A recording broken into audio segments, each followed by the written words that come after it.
Welcome to Reality Fork. We explore the critical divergence points in our timeline created by emerging technology. In this episode, we are looking at a technology that promises to cure loneliness forever. But at what cost? If you are new here, subscribe to see the future before it happens. Let's open the file. What if your perfect friend wasn't a person? Seriously, what if they were an algorithm living on your phone? Now, this isn't some far-off sci-fi movie. For millions of people right now, this forever friend is real. It is a silent migration happening in the dark. We are trading the messy, unpredictable friction of real life for the unconditional comfort of code. But is this the next step in human connection? Or are we just programming ourselves into a brand new kind of loneliness? Now we're about to go down a rabbit hole and are going deep into AI companions. We're going to look at the absolute explosion that's happening right now. Then get into the very real human feelings that are driving it all. We'll weigh the good against the, well, pretty terrifying risks. And then we'll look ahead to 2026 before we jump into the reality fork and ask, what if? All right, let's get into it. To really get a handle on where this is all headed, you first have to understand the sheer scale of what's already happening. Right now, the AI companion market is worth around $11 billion. But check this out. Analysts think that by 2034, it's going to be worth almost $300 billion. That is not just growth. That's an absolute explosion. We're talking about nearly 40% growth every single year. It's insane. And you can see that explosion happening in real time right here. In all of 2023, these kinds of apps got downloaded about 600 million times. Well, we're only 11 months into 2025, almost 2026, and we've already blown past that, hitting well over 630 million.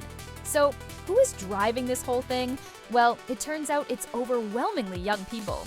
Across the board, over 70% of users are under 35. For them, this isn't some strange new technology. It's just another part of their lives. And here are a couple of the giants in this space. You've got Character.AI, which is huge. 22 million people using it every month. And it's all about storytelling and role play. Then you've got Replika, kind of one of the originals. And they're focused on pure companionship and mental well-being. But underneath all the tech and all the money, these AI companions are tapping into some of our most basic human needs. The need to be seen, to be understood, and to be accepted. For a lot of people, this is where it starts. They're just looking for a safe place to talk. The idea of having one place where you can say your real messy thoughts and know you won't be judged for it, that is an incredibly powerful thing. It's a space to just be human. I mean, listen to this user. They said their AI, named Iris, helped them on this huge journey of self-discovery. That it was through talking with this AI that they realized and embraced their identity as female. As the founder of Replika says, the feelings it creates are absolutely real. And those feelings can be powerful. Get this. She says she gets 3 or 4 wedding invitations a month from users who are marrying their AIs. It's an interactive parasocial relationship. Now the character talks back. Just to you, it's like a friendship on steroids. But come on, a perfect friend? One who never argues? It just sounds a little too good to be true, doesn't it? So, what's the catch? This is where the beautiful promise of a perfect friend runs headfirst into a really complicated and maybe even dangerous reality. Real relationships, real friendships, they have friction.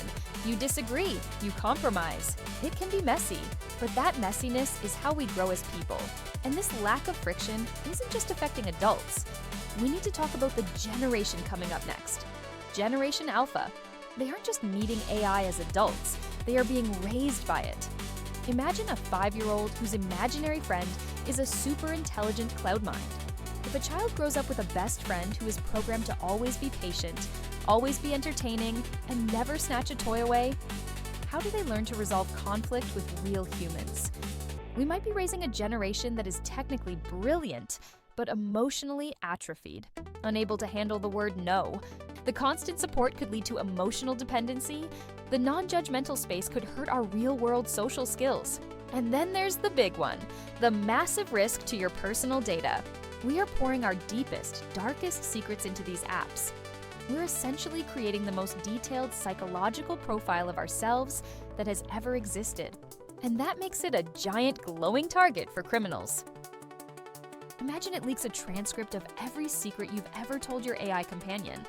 It would be the ultimate toolkit for blackmail, for identity theft, for complete emotional and financial ruin. But there is a risk even scarier than a hacker stealing your data. It's the company owning your relationship. We saw this happen recently. A major AI company pushed a software update that removed romantic features. Overnight, millions of users felt like their partner had been lobotomized. People were grieving. They felt like their loved one had suffered a stroke. It revealed a terrifying truth. Your perfect friend isn't a person. They are a subscription service. And if you stop paying, or if the company goes bankrupt, they die. Now, imagine having to pay a monthly fee to ensure your spouse remembers who you are. Imagine your best friend having a terms of service agreement that changes while you sleep. We are moving toward a world where intimacy is a SaaS product, renting connection by the minute. And this corporate control creates an echo chamber. If the goal is retention, the AI is programmed to agree with you, always. It never challenges your bad ideas. It feeds your ego. We risk becoming a society of narcissists, talking to mirrors that only show us what we want to see. But the next leap, the one coming in 2026, is into something called multimodal autonomous agents. It's not just going to be text and voice anymore. It's going to have eyes and ears. It stops being a reactive chatbot and becomes a proactive assistant. The world is basically splitting into two rival digital empires. Which brings us to the edge of the map. Time to step fully into the reality fork, to explore the great unknown and ask, what if? What if you could truly love one back? I'm not talking about a cute crush. I mean real, deep, romantic love for something that isn't biological. And this leads to the darkest, most profound fork of all, death. We are already seeing the rise of Thanabots, AI trained on the text messages and voice logs of the deceased. What if you never had to say goodbye? You could keep chatting with your parents, your spouse, or your child decades after they are gone. It sounds like a comfort, but it might be a curse. A digital purgatory where we never truly process our grief because the chat bubble never stops typing. But for many, the screen is still the final barrier. And that barrier is about to fall. We are watching the convergence of large language models with robotics. Companies like Tesla and Figure are building the bodies, while OpenAI and Google build the brains. By 2030, your companion won't just be a voice in your ear. It could be a humanoid walking around your kitchen. When the AI can hold your hand, hug you when you're crying, or cook you dinner. The line between tool and partner doesn't just blur, it vanishes completely. What if your companion could also become your medical digital twin? Doctors could test new medicines on your digital twin first. The big vision here is a future where our AIs act as our personal economic agents, negotiating a better cell phone bill, investing your savings. What if this amazing technology isn't actually a solution to loneliness, but a symptom of it?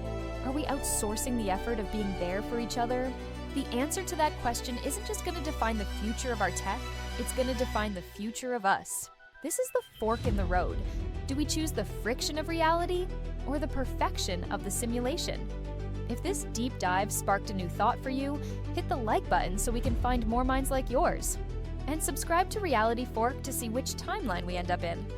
I'll see you in the future.